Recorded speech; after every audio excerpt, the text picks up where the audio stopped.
think that is going to be a flagrant two. We have grown-ass men and women out here doing whatever they can to try to make sure that does not happen. The warning Jason Whitlock publicly issued the warning months ago.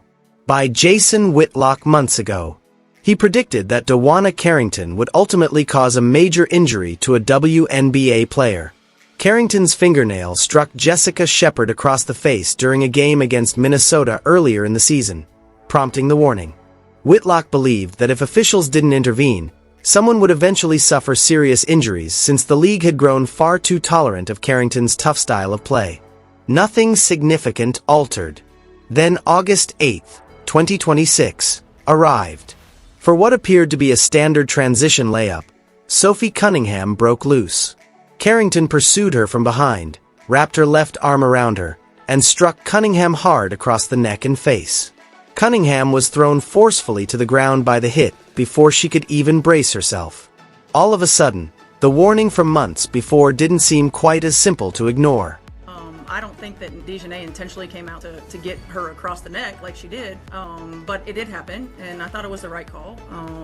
But, you know, one of the things about Nay is that she's going to play her butt off, man. She's going to compete. Nobody's going to go walking in for a layup. And so I don't oppose the hard foul, but I also don't think that she intentionally went for the net. Additionally, the discussion had progressed far beyond a single hard foul by this point. People were once again wondering how the league handles these increasingly violent incidents with the Indiana Fever, from Caitlin Clark fans watching at home to some of the biggest stars in basketball. LeBron James has even openly backed Clark in the past, contacting her throughout her injury and supporting her despite the strain she was under.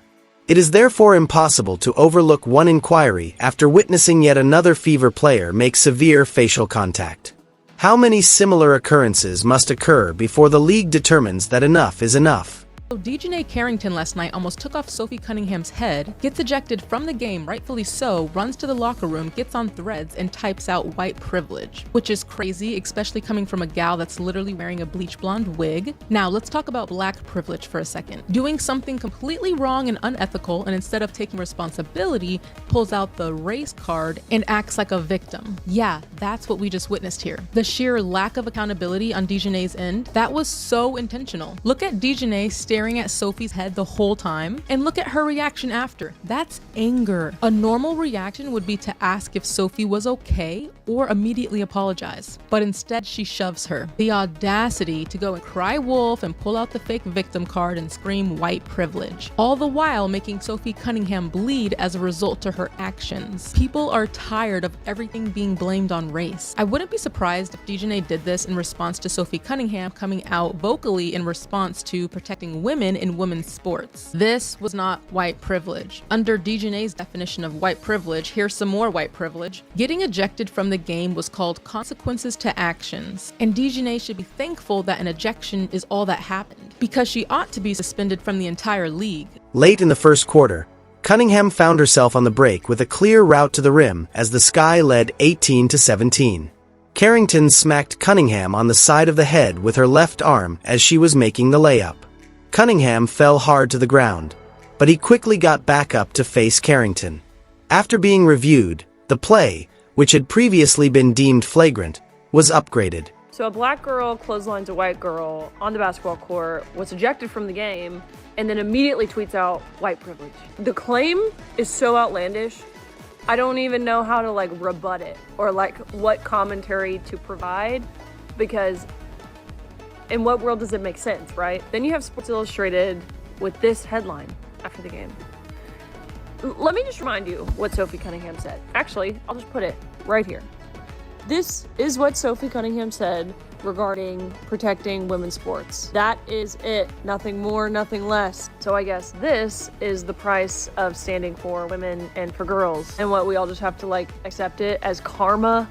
No, this is assault far beyond what is normal on a basketball court. And who would be surprised if I told you that DiJonai Carrington, the woman who did that to Sophie, is the same woman who did this to Caitlin Clark.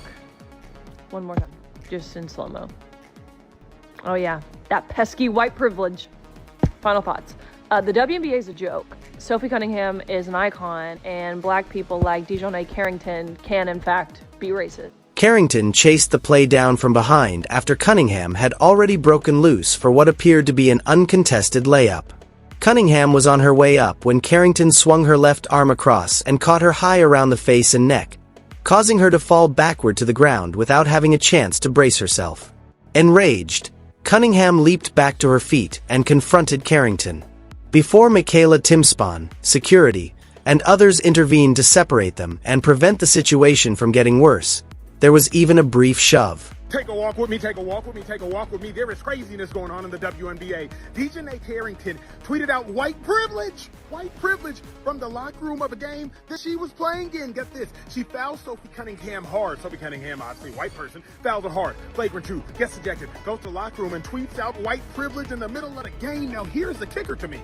A flagrant 2 has to be contact that can lead to an injury that looks excessive. DiJonai, it was about as excessive as possible.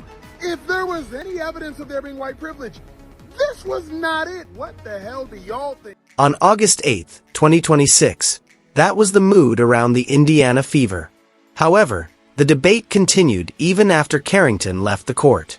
About 8 minutes after the foul, Carrington went to Threads, tagged the Indiana Fever directly, and posted, "White privilege." Sophie Cunningham was still playing. She then posted another message at 8:23. Everyone's attention was immediately drawn to that date for one reason. The two teams' next scheduled meeting was set for August 23rd. Thus, going into the rematch, what had already been a nasty on-court incident suddenly carried a whole new level of stress. Chicago's guy DiJonai Carrington was ejected for a flagrant 2 foul after hitting Sophie Cunningham in the head on a layup, then posted white privilege while tagging the Indiana Fever. My, how times have changed. So, this black woman in this LGBTQ-led sport intentionally fouled Sophie Cunningham, got ejected because it was called a flagrant 2, and instead of just owning and accepting responsibility of the fact that she now was receiving the punishment for said foul, she wants to call racism. She wants to call white privilege. She wants to play the race card. I'm telling you, times have changed so much. This is how ridiculous this is. Sophie Cunningham has literally been dragged. She's been called every name but a child of God. Coaches have come out and spoken against her. Fans have come out in the name of calling Sophie Cunningham anti-trans and transphobic. It's not far-fetched to say that the league itself in totality does not like Sophie Cunningham. And yet, after intentionally grabbing Sophie Cunningham around her neck and getting ejected for that, DiJonai runs to Twitter to say the reason why she was ejected was because of the white privilege Sophie Cunningham, a white, straight female, carries in a basically 80% black, almost 90% LGBTQ-led league. Oh yeah, that's where Sophie Cunningham is getting her white privilege, in this WNBA minstrel show of a freaking basketball league. That's where her white privilege is starting to show. DiJonai Carrington, you're a fucking joke. You went up thinking that you were going to get the ball. You knew that you weren't anywhere near getting the ball. And so while you were up in the air, you figured this was your chance to grab her, Sophie Cunningham, around her neck and bring her down by her neck. This absolutely was a flagrant 2, and she honestly should be suspended for a game. This is why we can't ever get to basketball, because bitches like this do shit like that. Unnecessary. There was no hiding the warning.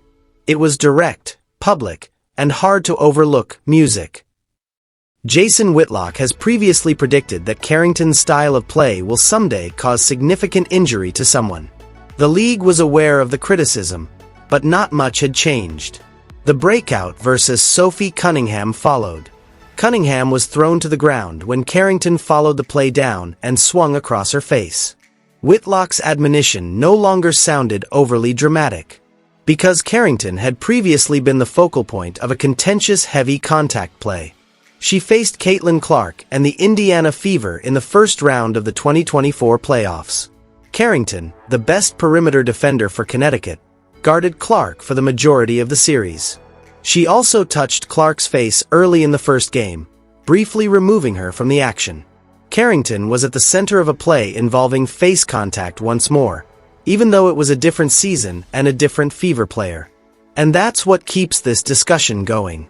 What transpired on a single possession is no longer the only question. It is whether the league took sufficient action early on to prevent a pattern from developing into something more dangerous.